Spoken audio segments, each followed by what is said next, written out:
નમસ્કાર મિત્રો, અમારી યુટ્યુબ ચેનલ સિકોતર સાધનામાં આપનું હાર્દિક સ્વાગત છે મિત્રો આ નવ વર્ષના સૌને મારા રામ રામ મિત્રો અને સિકોતર સાધના પરિવાર તરફથી સૌને રામ રામ નવી સાલના નવી વર્ષના અને તમારે બધાને મિત્રોનો દર્શકોને અને આ વર્ષ સારું જાય અને તમે આગળ વધો અને પ્રગતિ કરો, તમારા પરિવારમાં હંમેશા માટે ખુશી રહેવી ભગવાન પાસે પ્રાર્થના અને મા સિકોતર પાસે પ્રાર્થના।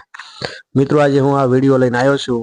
આ વિડીયો મિત્રો આપણે દેવદુખ હોય કે કુદરતી હોય એ કેવી રીતે ખબર પડે, દેવદુખ હોય તો શું કરવું અને કુદરતી હોય તો શું કરવું, આ તમામ માહિતીનો વિડીયો છે મિત્રો। પણ આ વિડીયો તમે આખો સાંભળશો ને આખો ધ્યાનથી તમે સાંભળી અને મગજની અંદર લેશો તો જ ખ્યાલ આવશે કે દેવદુખ શું છે અને કુદરતી વસ્તુ શું છે।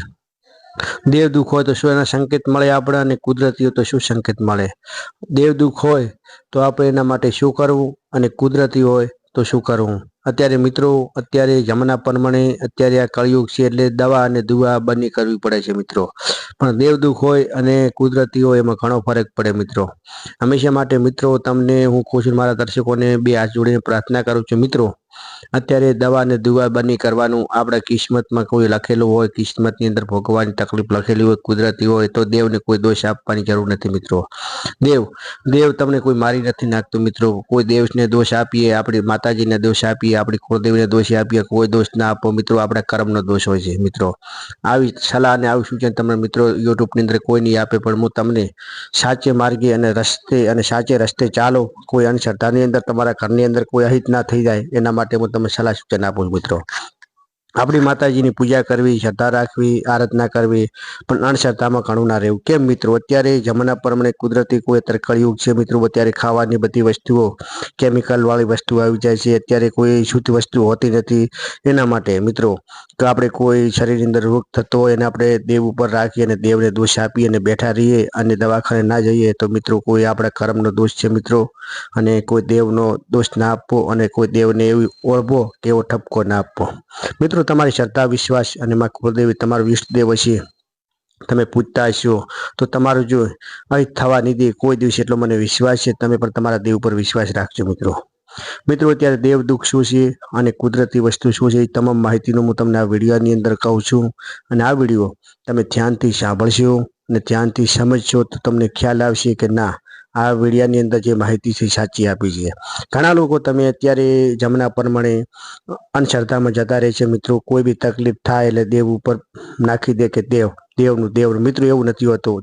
દેવની અંદર તમારા શરીરની અંદર કોઈ તકલીફ હોય અને પછી તકલીફ વધી જાય અને તમે દવાખાને જાઓ તો દવાખાને તકલીફ મળતી નથી મિત્રો। એટલે પછી દેવનો દોષ આપીએ કે દેવની તકલીફથી અમારે આવું થયું અને આવું થયું મિત્રો, એવું કોઈ અંધશ્રદ્ધામાં નહીં રહેવાનું। દવા અને દુવા બંને કરવાની મિત્રો। કુદરતી વસ્તુ અને દેવ દુઃખમાં શું તમને કહું છું, શું તકલીફ હોય અને કેવી રીતે ખ્યાલ આવે, દેવ દુઃખ શું છે અને કુદરતી શું છે, તો તમે આ વિડીયો ધ્યાનથી સાંભળજો। હું તમને હવે સમજાવું છું મિત્રો।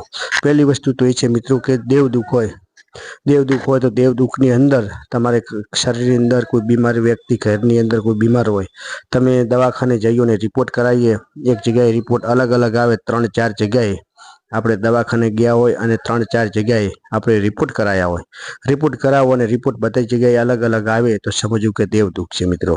તો દવા અને દુવા બંને કરવાની મિત્રો। બીજી વાત એ છે કે આપણે દવાખાને જઈએ તો દવાખાને જો મટી જાય અને ઘેર આવો એટલે પાછી તકલીફ થાય તો મિત્રો સમજવાનું કે તો દેવ દુઃખ છે મિત્રો। એટલે મિત્રો અમુક સંકેત તમને આપું છું, સંકેત ધ્યાનમાં રાખજો મિત્રો। કોઈ અંધશ્રદ્ધામાં એવા મિત્રો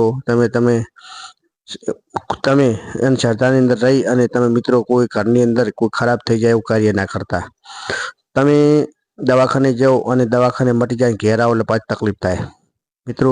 પછી દવા લો તો દવા 2-3 જગ્યાએ તમે ફરો પણ દવા લો એમ તકલીફ વધારે થાય તો સમજવું કે દેવ દુઃખ છે મિત્રો। તો મિત્રો દેવ દુઃખ હોય તો શું કરવું અને કુદરતી હોય તો શું કરવું મિત્રો। કુદરતી હોય તો તમારે એકનો એક રિપોર્ટ આવે, 3-4 જગ્યાએ જાઓ તમે, 3-4 જગ્યાએ કે આપણે 2-3 દવાખાને, નાના દવાખાને, મોટા દવાખાને રિપોર્ટ કરાયા હોય અને મિત્રો આપણને એકનો એક રિપોર્ટ આવે કે એકનો એક રિપોર્ટ તો સમજવાનું કે કુદરતી છે મિત્રો, દવા કરાવી દેવાની। અને ઘેર હોય અને દવાખાને જો આપણને 100% તકલીફ હોય અને 50% રાહત થઈ ગઈ હોય તો સમજાવવાનું મિત્રો આપણે તે કુદરતી છે મિત્રો। પછી બીજું કે આપણે દવાથી રાહત મળતી હોય, દવાથી રાહત મળી જતી હોય, દવાથી દુઃખ મટી જતું હોય તો સમજવાનું કે દેવ દુઃખ છે મિત્રો। પણ દવા અને દુઆ બંને કરવાની મિત્રો, ભલે કુદરતી હોય કે દેવ દુઃખ હોય। દેવ દુઃખ હોય તો આપણી શ્રદ્ધા માતાજી ઉપર રાખી અને આગળ વધવાનું। કોઈ તકલીફ હોય તો આપણે પણ દવાખાને જવાનું મિત્રો। અને દવાખાને જવું કુદરતી હોય તો માતાજી ઉપર શ્રદ્ધા રાખો કે માં તો અમારી માં છે, તો અમારી કુળદેવી, તમારું ઈષ્ટદેવ છે, તો ભેગી રહી અમને દવા સારી કરાવજે અને અમને ખોટો ખર્ચો ના કરાવતી અને કોઈ બી જગ્યાએ દવા લાગુ પડાવી દેજે, આવી પ્રાર્થના કરી અને આપણે દવાખાને દવા કરાવવાની। તો મિત્રો દેવ દુઃખની અંદર હોય તો દેવ દુઃખ આપણે શું કરવું? તો મિત્રો દેવ દુઃખ આપણે હોય ઘરની અંદર તો દેવ દુઃખ ઉપર તમે દુનિયાના પપ્પા જાઓ ના જો કોઈ બી વસ્તુમાં હું કહેતો તમને એક જ સલાહ આપું છું, તમારી કુળદેવી કોઈ બી દેવની તકલીફ હોય તો વધારે નહીં 2 અગરબત્તી લેજો, 2 નહીં તો 3 અગરબત્તી લેજો મિત્રો। 3 અગરબત્તી લઈ અગરબત્તી જળાઈ અને કોઈને દેવ દુઃખની તકલીફ હોય તમારા પરિવારની અંદર તો તમારી કુળદેવીનું 5 વાર નામ લેજો। 5 વાર નામ લઈ અને માતાજી કુળદેવીનું લઈ અને માથે 5 વાર અગરબત્તી ફેરવી અને માતાજીને એટલું કહેજો, માં દુનિયાનું હશે, તારું હશે, બહારનું હશે, ઘરનું હશે, કોઈ બીનું હશે, મારા દેવનો ન્યાય આપવો છે। ન્યાય આપો તો કુળદેવી કેટલો ન્યાય આપવો છે। પણ આ દેવ દુઃખ હોય તો માતાજી અમને મટાડી દે, 5 દિવસ 10 દિવસની રાહત આપ અને પછી કોઈ બી જગ્યાએ માતાને પૂછીજો, કોઈ ડાયા ભોળાને ફોપાને લાઈને તને પૂછી અને જેનું એમને ન્યાય આપશો। માં કુળદેવીના નામની અગરબત્તી ફેરવજો મિત્રો। હું કહું છું તમારી કુળદેવી હોય, તમારી કુળદેવીના નામની અગરબત્તી ફેરવજો મિત્રો। કોઈ બી તકલીફ હોય તમારે દુનિયાનું દખલશો તો માતા કુળદેવી ઊભી રાખશે અને કુળદેવી જો હવળે નહીં હોય તો તમે ગમે તેવા ફોપા લાવશો તો મિત્રો કોઈ દિવસ તમારું દુઃખ નહીં મટે। તો મિત્રો કુળદેવી પહેલી આપણું ઈષ્ટદેવ છે, પછી પેલી કુળદેવી। તો મિત્રો દેવ દુઃખ હોય તમને રસ્તો આવડું કે દેવ દુઃખ તમારા ઘરની અંદર હોય તો 3 અગરબત્તી લઈ માતાજીનું 5 વાર નામ લઈ અને તમારી જે કુળદેવી હોય, ચામુંડમાં હોય, ચેહર માતા હોય, કોઈ બી માતા હોય, તમારે સિકોતર માતા હોય, તમને જેનો વિશ્વાસ વધારે હોય અને કુળદેવી હોય માતાના ઈષ્ટદેવ એમનું નામ લઈ અને અગરબત્તી ફેરવજો। અગરબત્તી ફેરવશું તો તમને રાહત મળી જાય અને તમે દુઃખો ભૂલી જાય તો સમજવાનું તમારે દેવ દુઃખ છે મિત્રો।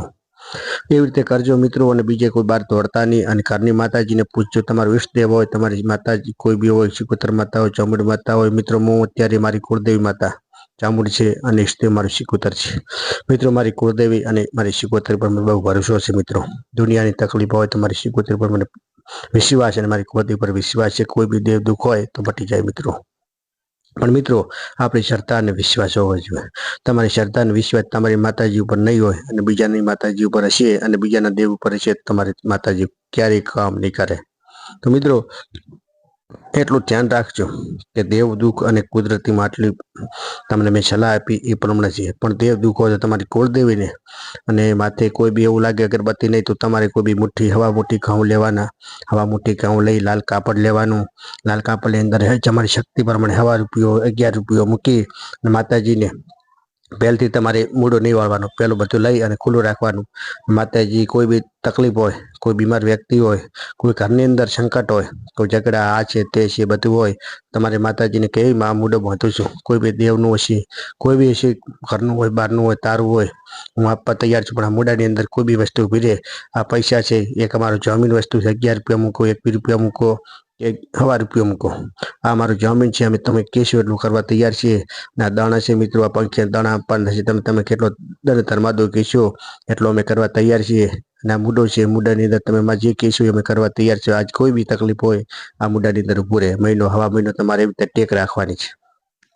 દુનિયાની તકલીફ હશે તો મારા કુળદેવી તમારું ઊભું રાખશે એટલે મને પૂરો વિશ્વાસ છે મિત્રો। પણ શ્રદ્ધા અને વિશ્વાસથી કરજો મિત્રો। અત્યારે જમાના પ્રમાણે અત્યારે વૈજ્ઞાનિક જમાનો છે મિત્રો। અત્યારે શ્રદ્ધા અને વિશ્વાસ રાખવાનો છે, અંધશ્રદ્ધા ઓછી મિત્રો। અંધશ્રદ્ધા એટલે શું છે કે તમારી કુદરતી તકલીફ હોય અને તમે દેવ ઉપર બેઠા રહીએ અને તકલીફ આપણી વધી જાય અને પછી દવાખાને જો, દવાખાને કોઈ દવા કારી લાગતી નથી, પછી આપણે ઘરની અંદર કોઈ ખરાબ કાર્ય થઈ જાય ત્યારે આપણે દેવને દોષ આપીએ છીએ મિત્રો। દેવ આપણી ઘરની માતા કોઈ દિવસ કુળદેવ કોઈને મારતી નથી। તમે કુળદેવ બહારનો દેવ આવેલો છે, તમારી ઝોપડી માતા મેલી વિદ્યા કોઈ બી આવેલી છે, પણ તમે કુળદેવી પર શ્રદ્ધાની કુળદેવીને પકડી બેસી રાખશો તો મિત્રો દુનિયાની ગમે તે દખ હશે તો મારા કુળદેવી ચોપે ઊભું રાખશે।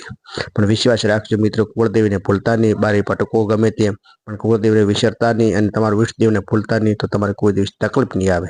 પણ જો તમે બારે ફર્યા, બહારની દેવ પર વિશ્વાસ રાખ્યો, કુળદેવીને તમારું ઈષ્ટદેવ તમે ભૂલી ગયા તો તમારા ઘરની અંદર બધી તકલીફો આવશે।